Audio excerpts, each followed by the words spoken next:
ನನ್ನ ಮಾಲೀಕರು 65 ವರ್ಷದ ವಯಸ್ಸಿನ ಒಬ್ಬ ಒಳ್ಳೆಯ ಮನಸ್ಸಿನ ವೃದ್ಧರಾಗಿದ್ದರು. ಅವರು ಪ್ರತಿದಿನ ನನಗೆ 70 ರೂಪಾಯಿ ಕೊಡುತ್ತಿದ್ದರು ಮತ್ತು ನನ್ನ ಮೊಣಕಾಲಿಗೆ ಸ್ವಲ್ಪ ಮಸಾಜ್ ಮಾಡು ಎಂದು ಹೇಳುತ್ತಿದ್ದರು. ನಾನು ಸಂತೋಷದಿಂದ ಆ ಕೆಲಸ ಮಾಡುತ್ತಿದ್ದೆ. ಒಂದು ದಿನ ನಾನು ಅವರ ಕೋಣೆಗೆ ಹೋದಾಗ ಅವರು ಬಾಗಿಲು ಮುಚ್ಚಿದರು ಮತ್ತು ನನಗೆ ಹಣ ಕೊಟ್ಟು, ಇಂದು ನನ್ನ ಸಂಪೂರ್ಣ ದೇಹದಲ್ಲಿ ನೋವು ಇದೆ, ನನ್ನ ದೇಹಕ್ಕೆ ಮಸಾಜ್ ಮಾಡು ಎಂದು ಹೇಳಿದರು. ನಾನು ವೃದ್ಧ ವ್ಯಕ್ತಿ ಎಂದುಕೊಂಡು ಮಸಾಜ್ ಮಾಡೋಣ ಎಂದು ಭಾವಿಸಿದೆ. ಆದರೆ ಅವರು ಬಟ್ಟೆಗಳನ್ನು ತೆಗೆದ ಕೂಡಲೇ ನನಗೆ ತುಂಬ ಭಯವಾಯಿತು. ನನ್ನ ಹೆಸರು ರೇಷ್ಮಾ. ನಾನು ತುಂಬ ಬಡ ಮನೆಯ ಹುಡುಗಿ. ಜೀವನದಲ್ಲಿ ಏನಾದರೂ ಸಾಧನೆ ಮಾಡಿ ನಮ್ಮ ಮನೆಯ ಆರ್ಥಿಕ ಸ್ಥಿತಿ ಸುಧಾರಿಸಬೇಕು ಎಂಬುದು ನನ್ನ ಕನಸು. ನನಗೆ 2 ಅಣ್ಣಂದಿರು ಇದ್ದಾರೆ. ಅವರಿಬ್ಬರು ನನಗಿಂತ ದೊಡ್ಡವರು. ನನ್ನ ಅಪ್ಪ ಅಮ್ಮ ಕೂಲಿ ಕೆಲಸ ಮಾಡಿ ನಮ್ಮ ಕುಟುಂಬವನ್ನು ನಡೆಸುತ್ತಿದ್ದರು. ತುಂಬ ಚಿಕ್ಕ ವಯಸ್ಸಿನಿಂದಲೇ ನನ್ನ ಅಣ್ಣಂದಿರು ಕೆಲಸಕ್ಕೆ ಹೋಗಲು ಶುರು ಮಾಡಿದರು. ನನಗೆ ಶಾಲೆಗೆ ಹೋಗಿ ಓದಲು ತುಂಬ ಆಸೆ ಇತ್ತು. ಆದರೆ 10ನೇ ತರಗತಿಯ ತನಕ ಓದಿದ ನಂತರ ನಾನು ಓದನ್ನು ಬಿಡಬೇಕಾಯಿತು. ಏಕೆಂದರೆ ನನ್ನ ಅಮ್ಮ ಶಾಲೆಯಿಂದ ನನ್ನ ಹೆಸರನ್ನು ತೆಗೆಸಿದರು. ನಾನು ಅಮ್ಮನಿಗೆ ಹೇಳಿದ್ದೆ, ನಾನು ಓದಿದರೆ ನಮ್ಮ ಪರಿಸ್ಥಿತಿ ಬದಲಾಗಬಹುದು ಎಂದು. ಆದರೆ ಅಮ್ಮ ನನ್ನ ಮಾತನ್ನು ಕೇಳಲಿಲ್ಲ. 18 ವರ್ಷದ ವಯಸ್ಸಿನಲ್ಲಿ ಅವರು ನನ್ನನ್ನು ಒಂದು ಮನೆಯಲ್ಲಿಗೆ ಕೆಲಸಕ್ಕೆ ಹಾಕಿದರು. ನಾನು ಯುವತಿಯಾಗುತ್ತಿದ್ದೆ. ನನ್ನ ಮಾಲೀಕರ ಹೆಸರು ಶಂಕರ್. ಅವರು ತಮ್ಮ ಮಗ, ಸೊಸೆ ಮತ್ತು ಮೊಮ್ಮಗನ ಜೊತೆ ಒಂದೇ ಮನೆಯಲ್ಲಿ ವಾಸಿಸುತ್ತಿದ್ದರು. ಅವರ ಮೊಮ್ಮಗನಿಗೆ 20 ವರ್ಷ ವಯಸ್ಸಿತ್ತು. ಅವನ ಹೆಸರು ಶ್ಯಾಮ್. ಅವನು ನನಗಿಂತ ಕೇವಲ 2 ವರ್ಷ ಮಾತ್ರ ದೊಡ್ಡವನಾಗಿದ್ದ. ಕೆಲವೊಮ್ಮೆ ನಾನು ಅವನ ಜೊತೆ ಮಾತನಾಡುತ್ತಿದ್ದೆ. ಆದರೆ ಶ್ಯಾಮ್ನ ತಾಯಿ ಕೋಪಗೊಳ್ಳುತ್ತಿದ್ದರು ಮತ್ತು ಅವಳು ನಮ್ಮ ಮನೆಯಲ್ಲಿ ಕೆಲಸ ಮಾಡುವ ಹುಡುಗಿ. ಶ್ಯಾಮ್, ನೀನು ಅವಳಿಂದ ದೂರ ಇರಬೇಕು ಎಂದು ಹೇಳುತ್ತಿದ್ದರು. ಆದರೂ ಅವಕಾಶ ಸಿಕ್ಕಾಗಲೆಲ್ಲ ಶ್ಯಾಮ್ ನನ್ನ ಜೊತೆ ಮಾತನಾಡುತ್ತಿದ್ದ. ಒಮ್ಮೆ ಅವನು ನನ್ನನ್ನು ಕೇಳಿದ್ದ, ನೀನು ಇಷ್ಟು ಚಿಕ್ಕ ವಯಸ್ಸಿನಲ್ಲಿ ಓದನ್ನು ಬಿಟ್ಟು ನಮ್ಮ ಮನೆಯಲ್ಲಿ ಕೆಲಸಕ್ಕೆ ಏಕೆ ಬಂದೆ ಎಂದು. ನಾನು ಹೇಳಿದೆ, ನಾವು ತುಂಬ ಬಡವರು, ನನ್ನ ಅಮ್ಮ ನನ್ನನ್ನು ಇಲ್ಲಿ ಕೆಲಸಕ್ಕೆ ಹಾಕಿದರು ಎಂದು. ನನ್ನ ಕೆಲಸ ನನ್ನ ಮಾಲೀಕ ಶಂಕರ್ ಅವರ ಸೇವೆ ಮಾಡುವುದು. ನಾನು ದಿನವಿಡೀ ಇದೇ ಮನೆಯಲ್ಲಿ ಇರುತ್ತಿದ್ದೆ ಮತ್ತು ಮಾಲೀಕರ ಸೇವೆ ಮಾಡುತ್ತಿದ್ದೆ. ಮಾಲೀಕರಿಗೆ 65 ವರ್ಷ ವಯಸ್ಸಿದ್ದರೂ ನೋಡಲು 50 ವರ್ಷದವರಂತೆ ಕಾಣುತ್ತಿದ್ದರು. ಅವರ ದೇಹ ತುಂಬಾನೇ ಗಟ್ಟಿಯಾಗಿತ್ತು. 2 ವರ್ಷಗಳವರೆಗೆ ಎಲ್ಲವೂ ಸರಿಯಾಗಿ ನಡೆಯಿತು. ಆದರೆ ಈಗ ನಾನು ಯುವತಿಯಾಗುತ್ತಿದ್ದೆ. ನನ್ನ ದೇಹದಲ್ಲಿ ಬದಲಾವಣೆಗಳು ಕಾಣಿಸಿಕೊಳ್ಳುತ್ತಿದ್ದವು ಮತ್ತು ನನ್ನೊಳಗೆ ಯೌವನ ತುಂಬುತ್ತಿತ್ತು. ಶ್ಯಾಮ್ ಈಗ ದೊಡ್ಡವನಾಗಿದ್ದ. ಅವಕಾಶ ಸಿಕ್ಕಾಗಲೆಲ್ಲ ನನ್ನ ಜೊತೆ ಮಾತನಾಡುತ್ತಿದ್ದ. ಆದರೆ ಅವನ ತಾಯಿಗೆ ನಾವು ಇಬ್ಬರು ಮಾತನಾಡುವುದು ಅಷ್ಟಕ್ಕೂ ಇಷ್ಟ ಇರಲಿಲ್ಲ. ಅವಳು ನೋಡಿದರೆ ನನಗೆ ತುಂಬ ಗದರಿಸುತ್ತಿದ್ದಳು. ಒಂದು ದಿನ ನನ್ನ ಮಾಲೀಕರು ನನ್ನನ್ನು ತಮ್ಮ ಕೋಣೆಗೆ ಕರೆದು, ಮಗಳೇ, ಇಂದು ನನ್ನ ಮೊಣಕಾಲಿಗೆ ತುಂಬ ನೋವು ಇದೆ ಎಂದು ಹೇಳಿದರು. ಅವರು ನನಗೆ 70 ರೂಪಾಯಿ ನೀಡಿ ನನ್ನ ಮೊಣಕಾಲಿಗೆ ಚೆನ್ನಾಗಿ ಮಸಾಜ್ ಮಾಡು ಎಂದು ಹೇಳಿದರು. ನಾನು ತುಂಬಾನೇ ಖುಷಿಪಟ್ಟೆ. ಏಕೆಂದರೆ ಈ ಹಣ ನಮ್ಮ ಮನೆಯವರಿಗೆ ಬಹಳ ಮುಖ್ಯವಾಗಿತ್ತು. ದಿನವಿಡೀ ಮಾಲೀಕರ ಮನೆಯಲ್ಲಿ ಇದ್ದರೂ ನನ್ನ ಸಂಬಳ 9,000 ಮಾತ್ರ ಇತ್ತು. ಮಾಲೀಕರ ಸೇವೆ ಮಾಡುವುದರ ಜೊತೆಗೆ ಮನೆಯ ಸಣ್ಣ ಪುಟ್ಟ ಕೆಲಸಗಳನ್ನು ನಾನು ಮಾಡುತ್ತಿದ್ದೆ. ಆದರೆ ಆ ದಿನ ಮೊದಲ ಬಾರಿಗೆ ನನಗೆ ಹೆಚ್ಚುವರಿ ಹಣ ಸಿಕ್ಕಿತ್ತು. ಇಲ್ಲವಾದರೆ ನನ್ನ ಸಂಬಳವನ್ನು ಅವರೇ ನನ್ನ ತಾಯಿಗೆ ಕೊಡುತ್ತಿದ್ದರು. ನಾನು ಎಣ್ಣೆ ತೆಗೆದುಕೊಂಡು ಬಂದಾಗ ಶಂಕರ್ ಮಾಲೀಕರು ತಮ್ಮ ಲುಂಗಿಯನ್ನು ಸ್ವಲ್ಪ ಮೇಲಕ್ಕೆ ಎತ್ತಿದರು. ಅದು ನನಗೆ ಸ್ವಲ್ಪ ವಿಚಿತ್ರವಾಗಿ ಅನಿಸಿತು. ಆದರೆ ಅವರು ವಯಸ್ಸಾದವರು ಎಂದು ನಾನು ಏನೂ ಹೇಳಲಿಲ್ಲ. ನಾನು ನಿಧಾನವಾಗಿ ಅವರ ಮೊಣಕಾಲಿಗೆ ಮಸಾಜ್ ಮಾಡತೊಡಗಿದೆ. ಅವರು ಕಣ್ಣು ಮುಚ್ಚಿಕೊಂಡು ವಿಶ್ರಾಂತಿ ಪಡೆಯಲು ಶುರು ಮಾಡಿದರು. ಸುಮಾರು 1 ಗಂಟೆ ನಾನು ಮಸಾಜ್ ಮಾಡಿದೆ. ನಂತರ ನಾನು ಅಲ್ಲಿಂದ ಮನೆಗೆ ಹೋದೆ. ಮುಂದಿನ ದಿನ ನಾನು ಕೆಲಸಕ್ಕೆ ಮತ್ತೆ ಹೋದಾಗ ಸಂಜೆ ಸಮಯದಲ್ಲಿ ಮತ್ತೆ ಶಂಕರ್ ಮಾಲೀಕರು ನನ್ನನ್ನು ಕರೆದು, ಮಗಳೇ, ನಿನ್ನೆ ಹಾಗೆ ಇಂದು ಕೂಡ ನನ್ನ ಮೊಣಕಾಲಿಗೆ ಮಸಾಜ್ ಮಾಡು ಎಂದು ಹೇಳಿದರು ಮತ್ತು ನನಗೆ ಮತ್ತೆ 70 ರೂಪಾಯಿ ನೀಡಿದರು. ಹೀಗೆ ಪ್ರತಿದಿನವೂ ಆಗತೊಡಗಿತು. ಪ್ರತಿದಿನ ಅವರು ನನಗೆ ಹೆಚ್ಚುವರಿ ಹಣ ನೀಡಿ ಈ ಕೆಲಸ ಮಾಡಿಸುತ್ತಿದ್ದರು. ಆದರೆ ಒಂದು ದಿನ ನನ್ನ ಜೀವನದಲ್ಲಿ ತುಂಬ ಭಯಾನಕವಾದ ಘಟನೆಯೊಂದು ನಡೆಯಿತು. ನನ್ನ ಕಾಲುಗಳ ಕೆಳಗಿನಿಂದ ನೆಲವೇ ಜಾರಿದಂತೆ ಆಯಿತು. ನಾನು ಭಯದಿಂದ ನಡುಗಿ ಹೋಗಿದ್ದೆ. ನಾನು ಕಂಡದ್ದನ್ನು ನಂಬಲು ನನಗೆ ಸಾಧ್ಯವಾಗಲಿಲ್ಲ. ಆಗ ನನಗೆ ಕೇವಲ 20 ವರ್ಷ ಮಾತ್ರ. ಏನು ಮಾಡಬೇಕು ಎಂಬುದೇ ಅರ್ಥವಾಗುತ್ತಿರಲಿಲ್ಲ. ಆ ದಿನ ಶಂಕರ್ ಮಾಲೀಕರು ಎಂದಿನಂತೆ ನನ್ನ ಮೊಣಕಾಲು ಮತ್ತು ಕಾಲಿಗೆ ಚೆನ್ನಾಗಿ ಮಸಾಜ್ ಮಾಡು ಎಂದು ಹೇಳಿ 2,000 ರೂಪಾಯಿಗಳನ್ನು ಕೊಟ್ಟರು. ಆದರೆ ಅವರು ಧೋತಿ ಎತ್ತಿದಾಗ ನನ್ನ ಕಣ್ಣುಗಳು ಬೆಚ್ಚಿ ಬಿದ್ದವು. ಏಕೆಂದರೆ ಅವರು ಒಳ ಉಡುಪನ್ನು ಧರಿಸಿರಲಿಲ್ಲ. ನನ್ನ ಕಣ್ಣು ಅನಾಯಾಸವಾಗಿ ಅಸಹಜವಾದ ವಿಷಯದ ಮೇಲೆ ಬಿದ್ದಿತು. ನಾನು ಒಳಗೊಳಗೆ ತುಂಬ ಹೆದರಿಬಿಟ್ಟೆ. ಅವರು ಹೀಗೆ ಏಕೆ ಮಾಡುತ್ತಿದ್ದಾರೆ? ಅವರು ನನ್ನಿಂದ ಏನು ಬಯಸುತ್ತಿದ್ದಾರೆ ಎಂಬ ಅನುಮಾನ ನನ್ನ ಮನಸ್ಸಿನಲ್ಲಿ ಶುರುವಾಯಿತು. ಕೇವಲ ಮೊಣಕಾಲಿನ ಮಸಾಜ್ಗಾಗಿ ಯಾರಾದರೂ ಇಷ್ಟು ಹಣ ಕೊಡುತ್ತಾರೆಯೇ? ಇದರಲ್ಲಿ ಖಂಡಿತವಾಗಿಯೂ ಅವರ ಕೆಟ್ಟ ಉದ್ದೇಶ ಇರಬಹುದು ಎಂದು ನನಗೆ ಅನಿಸತೊಡಗಿತು. ಶಂಕರ್ ನನ್ನ ಕಡೆ ನೋಡುತ್ತಿದ್ದರು. ಬಹುಶಃ ನನ್ನ ಪ್ರತಿಕ್ರಿಯೆಯನ್ನು ಗಮನಿಸುತ್ತಿದ್ದರು. ಆ ಕ್ಷಣದಲ್ಲಿ ನಾನು ತುಂಬ ಭಯಗೊಂಡಿದ್ದೆ. ಅಲ್ಲಿಂದ ತಕ್ಷಣ ಓಡಿ ಹೋಗಬೇಕು ಅನ್ನಿಸಿತು. ಆದರೆ ನನ್ನ ಅನಿವಾರ್ಯತೆಯಿಂದ ಆ ದಿನ ನಾನು ಅವರ ಮೊಣಕಾಲು ಮತ್ತು ಕಾಲಿಗೆ ಮಸಾಜ್ ಮಾಡಿದೆ. ಆದರೆ ಅವರು ಧೋತಿ ಎತ್ತಿಕೊಂಡಿದ್ದ ರೀತಿ ನನಗೆ ತುಂಬ ಅಸಹ್ಯವಾಗಿ ಅನ್ನಿಸಿತು ಮತ್ತು ಅವರು ವಿಚಿತ್ರವಾದ ಶಬ್ದಗಳನ್ನು ಮಾಡುತ್ತಿದ್ದರು. ಹೇಗೋ 1 ಗಂಟೆ ಕಳೆದ ನಂತರ ನಾನು ಬೆವರಾಗಿ ಹೋಗಿದ್ದೆ ಮತ್ತು ಓಡುತ್ತಾ ನನ್ನ ಮನೆಗೆ ಹೋದೆ. ನಾನು ನನ್ನ ಅಮ್ಮನಿಗೆ, ಅಮ್ಮ, ನಾನು ಇನ್ನೂ ಆ ಕೆಲಸ ಮಾಡಬೇಕೆಂದು ಇಷ್ಟಪಡುತ್ತಿಲ್ಲ ಎಂದು ಹೇಳಿ ಅಳಲು ಶುರು ಮಾಡಿದೆ. ನನ್ನ ಅಮ್ಮ ಹೇಳಿದರು, ಈ ಮನೆಯಲ್ಲಿ ಇರಬೇಕಾದರೆ ಎಲ್ಲರೂ ಕೆಲಸ ಮಾಡಲೇಬೇಕು ಎಂದು. ನಿಜವಾಗಿ ನಾವು ತುಂಬ ಬಡವರು ಅಂತ ಹೇಳಲು ಆಗುವುದಿಲ್ಲ. ಏಕೆಂದರೆ ನಾವು 5 ಕೆಲಸ ಮಾಡುತ್ತಿದ್ದೆವು ಮತ್ತು ನಮ್ಮ ಮನೆಯಲ್ಲಿ ಟಿವಿ, ಫ್ರಿಡ್ಜ್ ಎಲ್ಲವೂ ಇತ್ತು. ನಾವು ನೆಲದ ಮೇಲೆ ಮಲಗಬೇಕಾಗಿರಲಿಲ್ಲ. ಏಕೆಂದರೆ ನಮ್ಮ 5 ಆದಾಯ ಸೇರಿ ಮನೆ ಸರಿಯಾಗಿ ನಡೆಯುತ್ತಿತ್ತು. ಆದರೂ ನನ್ನ ಅಮ್ಮ ಅಪ್ಪರ ಲಾಲಸೆ ಕಡಿಮೆ ಆಗುತ್ತಿರಲಿಲ್ಲ. ಆ ದಿನ ನನ್ನ ಜೊತೆ ಏನಾಯಿತು ಎಂಬುದನ್ನು ನಾನು ಅವರಿಗೆ ಹೇಳಲು ಸಾಧ್ಯವಾಗಲಿಲ್ಲ. ಈಗ ನನ್ನ ಮನಸ್ಸಿನಲ್ಲಿ ಒಂದು ಭಯ ಶುರುವಾಯಿತು. ನನ್ನ ಜೊತೆ ಏನಾದರೂ ತಪ್ಪಾಗಿ ಬಿಡಬಹುದೇ ಎಂದು. ಮುಂದಿನ 2 ದಿನ ನಾನು ಕೆಲಸಕ್ಕೆ ಹೋಗುವಂತೆ ಮನೆಯಿಂದ ಹೊರಟಿದ್ದರೂ ಕೆಲಸಕ್ಕೆ ಹೋಗಲಿಲ್ಲ. ಬದಲಾಗಿ ಬೇರೆ ಕೆಲಸ ಹುಡುಕುತ್ತಾ ಇಲ್ಲಿ ಅಲ್ಲಿ ಅಲೆದಾಡುತ್ತಿದ್ದೆ. ನನಗೆ ಯಾವ ಕೆಲಸ ಸಿಕ್ಕರೂ ನಾನು ಮಾಡುತ್ತೇನೆ. ಆದರೆ ಶಂಕರ್ ಮಾಲೀಕರ ಬಳಿಗೆ ಮತ್ತೆ ಹೋಗುವುದಿಲ್ಲ ಎಂದು ತೀರ್ಮಾನಿಸಿದೆ. ಆದರೆ ಏಕಾಏಕಿ ರಸ್ತೆಯಲ್ಲಿ ನನಗೆ ಶ್ಯಾಮ್ ಎದುರಾದನು. ಅವನು ನನ್ನನ್ನು ಕೇಳಿದ, ನೀನು 2 ದಿನಗಳಿಂದ ಕೆಲಸಕ್ಕೆ ಏಕೆ ಬರಲಿಲ್ಲ?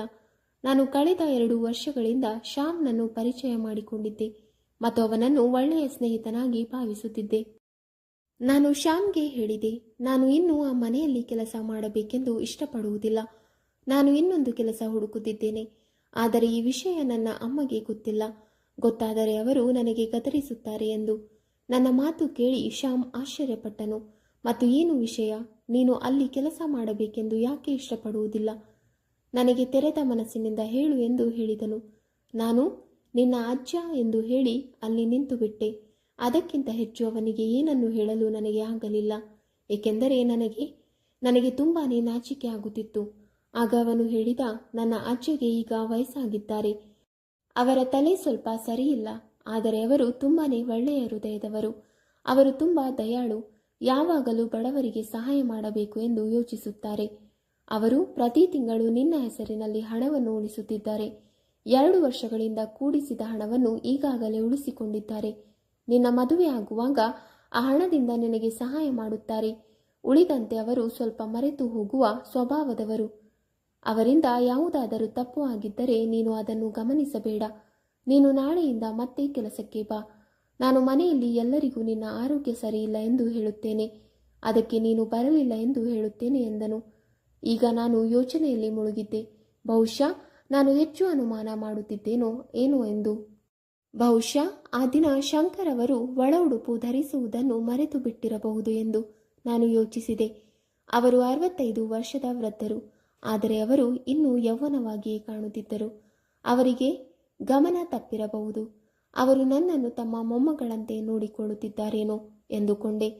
ನನ್ನ ಮದುವೆಗಾಗಿ ಹಣವನ್ನು ಕೂಡಿಸುತ್ತಿದ್ದಾರೆ ಎಂಬುದನ್ನು ನೆನೆಸಿಕೊಂಡು ನಾನು ಅವರ ಬಗ್ಗೆ ಅನಾವಶ್ಯಕವಾಗಿ ಏನೇನೋ ಯೋಚಿಸುತ್ತಿದ್ದೇನೆ ಎಂದು ನನಗೆ ನಾಚಿಕೆ ಆಯಿತು. ಆಮೇಲೆ ಮುಂದಿನ ದಿನದಿಂದ ಮತ್ತೆ ಕೆಲಸಕ್ಕೆ ಹೋಗಲು ಶುರು ಮಾಡಿದೆ.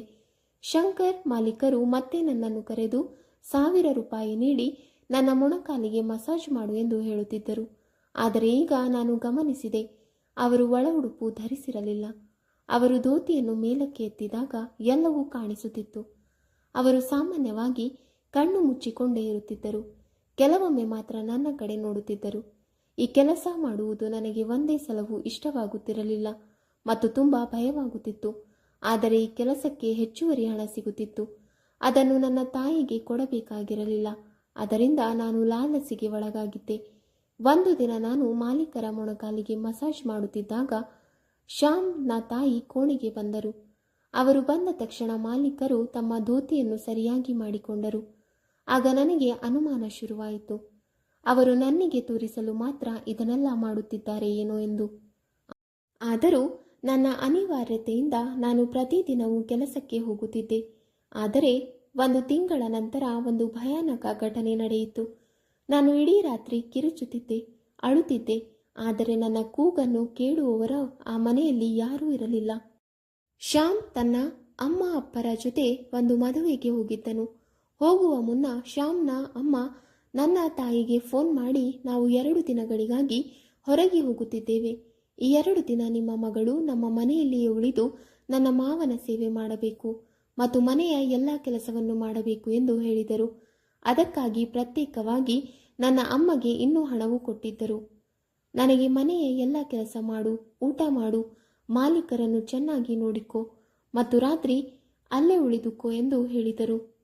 ಆದರೆ ನನಗೆ ಇದು ಸರಿ ಎಂದು ಅನಿಸಲಿಲ್ಲ ಮತ್ತು ನನಗೆ ತುಂಬಾನೇ ಭಯವಾಗುತ್ತಿತ್ತು. ನಾನು ಶ್ಯಾಮ್ಗೆ ಹೇಳಿದೆ, ನನಗೆ ತುಂಬ ಭಯವಾಗುತ್ತಿದೆ ಎಂದು. ಆಗ ಶ್ಯಾಮ್ ಹೇಳಿದ, ನನ್ನ ಅಜ್ಜ ತುಂಬ ಒಳ್ಳೆಯವರು. ನಾನು ಈಗಾಗಲೇ ನಿನಗೆ ಎಲ್ಲವನ್ನು ಹೇಳಿದ್ದೇನೆ ಅಲ್ವಾ? ನಿನಗೆ ಭಯಪಡುವ ಅಗತ್ಯವಿಲ್ಲ. ಅವರು ನಿನ್ನನ್ನು ತಮ್ಮ ಮೊಮ್ಮಗಳಂತೆ ನೋಡುತ್ತಾರೆ ಎಂದು.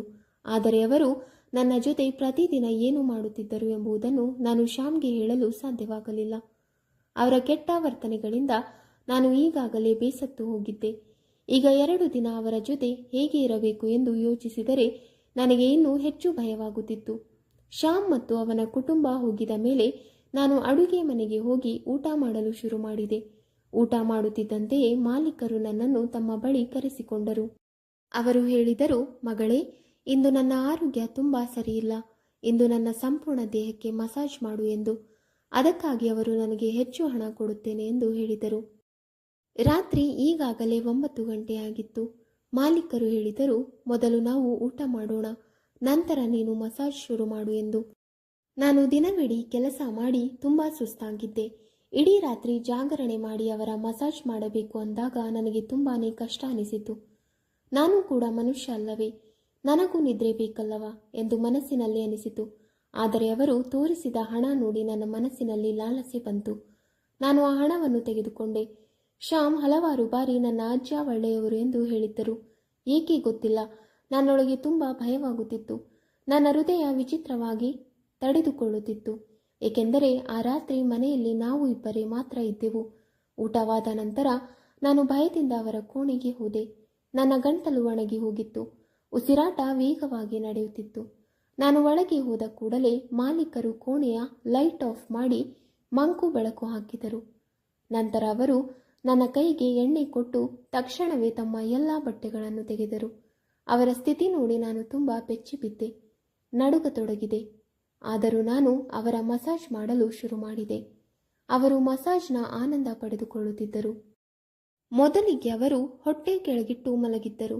ನಂತರ ಸ್ವಲ್ಪ ಸಮಯದ ನಂತರ ಅವರು ನೇರವಾಗಿ ಮಲಗಿದ್ದರು. ಅವರ ಸ್ಥಿತಿಯನ್ನು ನೋಡಿ ನನಗೆ ಭಯದಿಂದ ಕೂಗು ಬಂತು. ನಾನು ಭಯಪಟ್ಟಿರುವುದನ್ನು ನೋಡಿ ಅವರು ನಗುತ್ತಿದ್ದರು. ನಾನು ಭಯದಿಂದ ಅವರ ಸಂಪೂರ್ಣ ದೇಹಕ್ಕೆ ಮಸಾಜ್ ಮಾಡುತ್ತಿದ್ದೆ. ಹೌದು, ಸಂಪೂರ್ಣ ದೇಹಕ್ಕೆ ಮಸಾಜ್ ಮಾಡುತ್ತಿದ್ದೆ. ಏಕೆಂದರೆ ಅವರು ನನಗೆ ಪೂರ್ಣ ದೇಹಕ್ಕೆ ಮಸಾಜ್ ಮಾಡು ಎಂದು ಹೇಳಿದ್ದರು. ನನಗೆ ಉಸಿರು ಕಟ್ಟಿಕೊಂಡಂತಾಗಿತ್ತು. ಆದರೆ ಶಂಕರ್ ಅವರು ನನ್ನನ್ನು ಸ್ಪರ್ಶಿಸಲಿಲ್ಲ. ನನ್ನ ಜೊತೆ ಯಾವುದೇ ತಪ್ಪು ವರ್ತನೆ ಮಾಡಲಿಲ್ಲ. ಸುಮಾರು 2 ಗಂಟೆಗಳ ಮಸಾಜ್ ಆದ ನಂತರ ಅವರು ಹೇಳಿದರು, ಈಗ ನೀನು ಹೋಗಿ ಮಲಗು. ನಾನು ಅವರ ಕೊಠಡಿಯಿಂದ ಹೊರಗೆ ಬಂದೆ. ಆದರೆ ನನ್ನ ಒಳಗೆ ಒಂದು ವಿಚಿತ್ರವಾದ ಅಶಾಂತಿ ಶುರುವಾಯಿತು. ನಾನು ಬಾಗಿಲಿನ ಹೊರಗೆ ನಿಂತಿದ್ದೆ ಮತ್ತು ನನ್ನ ಉಸಿರು ತುಂಬ ವೇಗವಾಗಿ ನಡೆಯುತ್ತಿತ್ತು. ನಾನು ಕೂಡ ಈಗ ದೊಡ್ಡವಳಾಗಿದ್ದೆ. ಮತ್ತೆ ಅವರ ಕೊಠಡಿಗೆ ಹೋಗಬೇಕು ಅನ್ನಿಸುತ್ತಿತ್ತು. ನನಗೆ ಏನಾಗುತ್ತಿದೆ ಎಂಬುದು ನನಗೆ ತಿಳಿಯಲಿಲ್ಲ. ನನ್ನೊಳಗೆ ಏನೋ ಒಂದು ನಶೆಯಂತಾಯಿತು. ಇದು ಯಾವ ಜಾದು ನನ್ನ ಮೇಲೆ ಕೆಲಸ ಮಾಡುತ್ತಿದೆ ಎಂಬುದು ನನಗೆ ಅರ್ಥವಾಗಲಿಲ್ಲ. ನಾನು ನನ್ನ ಕೋಣೆಗೆ ಹೋಗಲು ಆಗಲಿಲ್ಲ. ಮತ್ತೆ ಅವರ ಕೋಣೆಗೆ ಹಿಂತಿರುಗಿ ಹೋದೆ. ಶಂಕರ್ ನನ್ನನ್ನು ನೋಡಿ ನಗುತ್ತಿದ್ದರು ಮತ್ತು ಬಾ, ನನ್ನ ಬಳಿ ಬಾ ಎಂದು ಹೇಳಿದರು. ಅದರ ನಂತರ ಆ ಕೋಣೆಯಲ್ಲಿ ಏನಾಯಿತು ಎಂಬುದನ್ನು ಹೇಳಲು ಸಾಧ್ಯವಿಲ್ಲ. ಆ ರಾತ್ರಿ ಪೂರ ನಾನು ಕೂಗುತ್ತಲೇ ಇದ್ದೆ. ಇದು ನನ್ನ ಮೊದಲ ಅನುಭವವಾಗಿತ್ತು. ಕೊನೆಗೂ ಶಂಕರ್ ಅವರು ನನ್ನನ್ನು ತನ್ನ ಬಲೆಗೆ ಸಿಕ್ಕಿಸಿಬಿಟ್ಟಿದ್ದರು. ಬಹುಶಃ ನಾನು ಸ್ವತಃ ಅವರ ಕಡೆಗೆ ಹೋಗುವಂತೆ ಅವರು ಹಾಗೆ ಮಾಡುತ್ತಿದ್ದರು ಅನಿಸುತ್ತದೆ. 2 ದಿನಗಳ ಕಾಲ ಅದೇ ನಡೆಯುತ್ತಿತ್ತು. ನಂತರ ಅವನು ಹೇಳಿದನು, ನೀನು ಈಗ ನಿನ್ನ ಮನೆಗೆ ಹೋಗಿ 2 ದಿನ ವಿಶ್ರಾಂತಿ ಮಾಡು. ಶ್ಯಾಮ್ ಮತ್ತು ಅವನ ಕುಟುಂಬ ಮನೆಗೆ ಹಿಂದಿರುಗಿದರು. ಆದರೆ ನನ್ನ ಸ್ಥಿತಿ ತುಂಬಾ ಕೆಟ್ಟಿತ್ತು. ನನಗೆ ಸರಿಯಾಗಿ ನಡೆಯಲು ಆಗುತ್ತಿರಲಿಲ್ಲ. ಮನೆಗೆ ಹೋಗಿದ ಮೇಲೆ ನನಗೆ ಜ್ವರ ಬಂದಿತು. ನಾನು ಯಾವ ತಪ್ಪು ಮಾಡಿದೆ ಎಂದು ನನಗೆ ತುಂಬ ಪಶ್ಚಾತ್ತಾಪವಾಗುತ್ತಿತ್ತು. ನನ್ನ ತಾಯಿ ನನ್ನ ಕೆಟ್ಟ ಸ್ಥಿತಿಯನ್ನು ನೋಡಿ ಅನುಮಾನಪಟ್ಟರು ಮತ್ತು ನನ್ನನ್ನು ಕೇಳಲು ಶುರು ಮಾಡಿದರು. ನಾನು ಅಳುತ್ತಾ ಎಲ್ಲವನ್ನು ಅವರಿಗೆ ಹೇಳಿಬಿಟ್ಟೆ. ಅದು ಕೇಳಿದ ಮೇಲೆ ನನ್ನ ತಾಯಿ ತಮ್ಮ ಎದೆ ಬಡಿದುಕೊಂಡು ನಾನು ನನ್ನ ಮಗಳಿಗೆ ಇದು ಏನೂ ಆಗಲು ಬಿಟ್ಟಿದೆ ಎಂದು ಮತ್ತೆ ಮತ್ತೆ ಅಳುತ್ತಿದ್ದರು. ಆದರೆ ಅದರ ನಂತರ ನನ್ನ ತಾಯಿ ಮಾಡಿದ ಕೆಲಸವನ್ನು ನಾನು ಜೀವನದಲ್ಲಿ ಎಂದಿಗೂ ಮರೆಯಲು ಸಾಧ್ಯವಿಲ್ಲ. ಅವರು ನೇರವಾಗಿ ಮಾಲೀಕರ ಬಳಿಗೆ ಹೋಗಿ, ನೀನು ನನ್ನ ಮಗಳ ಜೊತೆ ಏನು ಮಾಡಿದ್ದೀಯೋ ಅದನ್ನು ನಾನು ಇಡೀ ಜಗತ್ತಿನ ಎಲ್ಲ ಜನರಿಗೆ ಹೇಳಿಬಿಡುತ್ತೇನೆ ಎಂದು ಹೇಳಿದರು. ಮಾಲೀಕರು ಆಗ ತುಂಬಾನೇ ಭಯಪಟ್ಟರು. ಈ ವಿಷಯ ಹೊರಗೆ ಬಂದರೆ ಅವರು ತುಂಬ ದೊಡ್ಡ ಸಮಸ್ಯೆಯಲ್ಲಿ ಸಿಕ್ಕಿಕೊಳ್ಳುತ್ತಿದ್ದರು. ಆಗ ಅವರು ಒಂದು ಮಾತು ಕೊಟ್ಟರು. ಅವರು ನನ್ನ ಮದುವೆಯನ್ನು ಶ್ಯಾಮ್ನ ಜೊತೆ ಮಾಡಿಸುತ್ತಾರೆ ಎಂದು. ನಂತರ ಮಾಲೀಕರು ನನ್ನನ್ನು ಕಾಲೇಜಿಗೆ ಸೇರಿಸಿದರು. ನಾನು ಮತ್ತೆ ಕಾಲೇಜಿಗೆ ಹೋಗಲು ಪ್ರಾರಂಭಿಸಿದೆ ಮತ್ತು ಮತ್ತೆ ಓದಲು ಶುರು ಮಾಡಿದೆ. ನಾನು 24 ವರ್ಷದವಳಿದ್ದಾಗ ಅವರು ನನ್ನ ಮದುವೆಯನ್ನು ಶ್ಯಾಮ್ನ ಜೊತೆ ಮಾಡಿಸಿದರು. ಈಗ ನನ್ನ ಜೀವನ ಬಹಳಷ್ಟು ಸುಧಾರಿಸಿದೆ. ನಾನು ಒಮ್ಮೆ ಕೆಲಸದಾಳಿಯಾಗಿದ್ದ ಮನೆಯಲ್ಲಿ ಈಗ ನಾನು ಮನೆಯ ಮಾಲಕಿಯಾಗಿದ್ದೇನೆ. ನನ್ನ ಮದುವೆಯಾದ 1 ವರ್ಷದೊಳಗೆ ಶ್ಯಾಮ್ನ ಅಜ್ಜ ಸತ್ತು ಬಿಟ್ಟರು. ನಂತರ ನನಗೆ ತಿಳಿದು ಬಂದದ್ದು ಏನೆಂದರೆ, ಶ್ಯಾಮ್ನ ಅಜ್ಜಗೆ ತುಂಬಾನೇ ಹುಷಾರು ಇರಲಿಲ್ಲ ಮತ್ತು ಅವರು ಹೆಚ್ಚು ದಿನ ಬಾಳುವುದಿಲ್ಲ ಎಂದು ಅವರಿಗೆ ಮೊದಲೇ ಗೊತ್ತಿತ್ತು. ಬಹುಶಃ ಅದಕ್ಕಾಗಿಯೇ ಅವರು ನನ್ನ ಜೊತೆ ಆ ರೀತಿಯ ಸಂಬಂಧ ಬೆಳೆಸಿಕೊಂಡಿರಬಹುದು. ಅವರು ಸಾಯುವ ಮೊದಲು ಮತ್ತೊಮ್ಮೆ ತಮ್ಮ ಯೌವನವನ್ನು ಅನುಭವಿಸಬೇಕು, ಬದುಕನ್ನು ಮತ್ತೊಮ್ಮೆ ಅನುಭವಿಸಬೇಕು ಎಂದುಕೊಂಡಿರಬಹುದು. ಅವರು ನನ್ನ ಹೆಸರಿನಲ್ಲಿ ಬಹಳಷ್ಟು ಆಸ್ತಿ ಬರೆದುಕೊಟ್ಟಿದ್ದರು. ನಾನು ಶ್ಯಾಮ್ಗೆ ಎಂದಿಗೂ ನನ್ನ ಮತ್ತು ಅವನ ಅಜ್ಜನ ನಡುವೆ ಏನು ನಡೆದಿತ್ತು ಎಂದು ಹೇಳಲಿಲ್ಲ, ಏಕೆಂದರೆ ಶ್ಯಾಮ್ ತನ್ನ ಅಜ್ಜನನ್ನು ತುಂಬಾನೇ ಒಳ್ಳೆಯ ವ್ಯಕ್ತಿ ಎಂದು ನಂಬುತ್ತಾನೆ. ನಾನು ಈ ವಿಷಯ ಅವನಿಗೆ ಹೇಳಿ ನೋವು ಕೊಡಲು ಇಷ್ಟಪಡಲಿಲ್ಲ. ಆದರೆ ನನ್ನ ಜೀವನದಲ್ಲಿ ನಡೆದ ಆ ದಿನವನ್ನು ನಾನು ಎಂದಿಗೂ ಮರೆತಿಲ್ಲ. ಯಾವಾಗಲೂ ಆ ದಿನ ನೆನಪಾದಾಗ ನನಗೆ ಶಂಕರ್ ಮಾಲೀಕರು ನೆನಪಾಗುತ್ತಾರೆ.